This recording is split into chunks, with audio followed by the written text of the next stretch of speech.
فرمایا کہ جب بدکار بدکاری کرتا ہے تو اس سے ایمان نکل جاتا ہے۔ اب شیطان کیا چاہتا ہے؟ ہمیں سو میں مبتلا کر دے، ہمیں بدکاری میں مبتلا کر دے، اور بدکاری کے جتنے راستے ہیں، فحشا کے جتنے راستے ہیں، شیطان نے ان کو آراستہ کر دیا ہے، رقص کو فن قرار دے دیا گیا ہے، اور آج اوریانی پر مشتمل مخلوط اجتماعات کو فیسٹیول کا نام دے دیا گیا ہے، اور کیا کیا رنگ اور کیا کیا ڈھنگ دیے گئے ہیں۔ وہ راستے جو بدکاری پر منتج ہوتے ہیں وہ راستے کشادہ کر دیے گئے ہیں، اور اس سے بڑی بدبختی کیا ہوگی کہ جو بدکار لوگ بدکاری کو، برائی کو، فحشا کو پھیلاتے ہیں، حکومتوں کی طرف سے ان کو ایوارڈ دیے جاتے ہیں اور ان کو بلا کر کے اعزازات دیے جاتے ہیں، اتنے پیسے دیے جاتے ہیں کہ آپ سوچ سکتے ہیں کیا ان کے اندر خوبی ہے کہ وہ برائی کو پھیلاتے ہیں، وہ فحشا کو پھیلاتے ہیں۔ یہ معاشرے کا بدترین طبقہ ہے جن کی وجہ سے بدی پھیلتی ہے، نوجوانوں کے اخلاق بگڑتے ہیں، ان کا کردار مسخ ہوتا ہے۔ جو شخص بدکاری میں پڑ گیا اس کے دل کا چہرہ مسخ ہو کے رہ گیا، داغدار ہو کے رہ گیا۔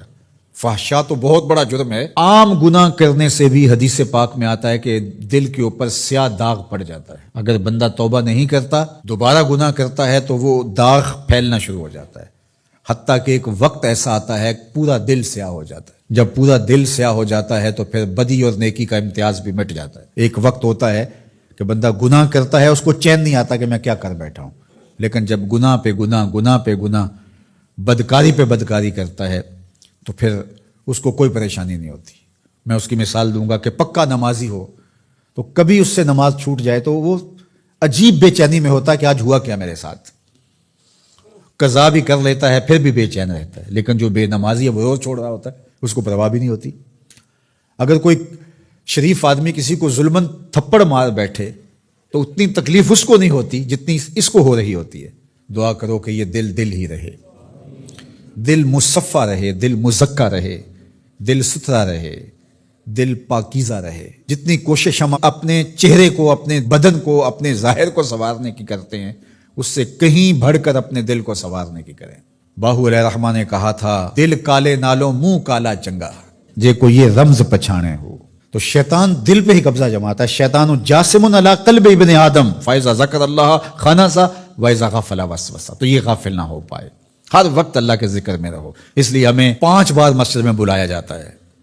نمازیں ہیں تو ہم صبح ساری پڑھ لیں، ایسا نہیں ہے، ہمیں مختلف اوقات میں بلایا گیا ہے۔ صبح اٹھتے ہی سجدہ ریز ہو جائیں، پھر کام پہ جائیں، کام میں انہماک ہونے لگا تو پھر بلا لیا گیا، آؤ جو ظہر کے وقت، پھر گئے تھوڑا وقت گزرا تو پھر انہماک ہونے لگا، کھونے لگے تو کہا پھر آ جاؤ عصر کے وقت، پھر چھٹی ہوئی گھر جانے لگے، کہا پہلے نماز پڑھ لو، پھر کھانا کھایا، بچوں میں بیٹھے کھیل کود میں لگے، دل غافل ہونے لگا، کہا آ جاؤ پھر عشاء کے وقت آ جاؤ۔ اور نماز سے پہلے بھی ذکر، نماز کے بعد بھی ذکر، سونے سے پہلے ذکر، سونے کے بعد ذکر، اٹھتے ہوئے ذکر، کھاتے ہوئے ذکر، کھانے کے بعد دعا، آئینہ دیکھتے ہوئے دعا، لباس بدلتے ہوئے دعا، سیڑھیاں چڑھتے ہوئے، سیڑھیاں اترتے ہوئے، کسی چیز کو دیکھتے ہوئے، کسی مومن کو ملتے ہوئے۔ ہماری زندگی کو دیکھیے مسلمانوں کی، ہم تو ہر وقت ذکر میں رہتے ہیں، ہر وقت اسی کا نام جپ رہے ہوتے ہیں، کبھی السلام علیکم، کبھی سبحان اللہ، کبھی ماشاء اللہ، کبھی الحمدللہ، کبھی لا الہ الا اللہ، کبھی لا حول ولا قوت الا باللہ، کبھی اللہ اکبر، کبھی نماز، کبھی سجدہ، کبھی رکوع، کبھی قیام۔ کیسی زندگی ہے مومن کی۔ اور 8 دن کے بعد تفصیلی روشنی کے لیے ہم مسجدوں کے اندر حاضر ہوتے ہیں، اس میں خطبہ سنتے ہیں، اس میں گفتگو سنتے ہیں، بیٹھتے ہیں، ذکر فکر کرتے ہیں، اور پھر ماہ سیام آ جاتا ہے تو پوری ٹیوننگ ہو جاتی ہے پورے جسم کی۔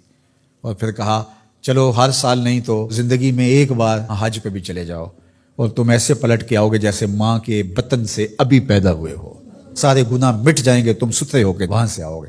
تو مومن پاکیزہ دل ہوتا ہے، فحشا سے، سو سے، برائیوں سے۔ آج نہ ہماری نگاہیں پاک، نہ کان پاک، نہ خیال پاک، نہ سوچے پاک، سب کچھ آوارگی میں آ گئی۔ تو اس لیے ہمارا رب کیا چاہتا ہے کہ ہم نیک ہوں، صالح ہوں، پاکیزہ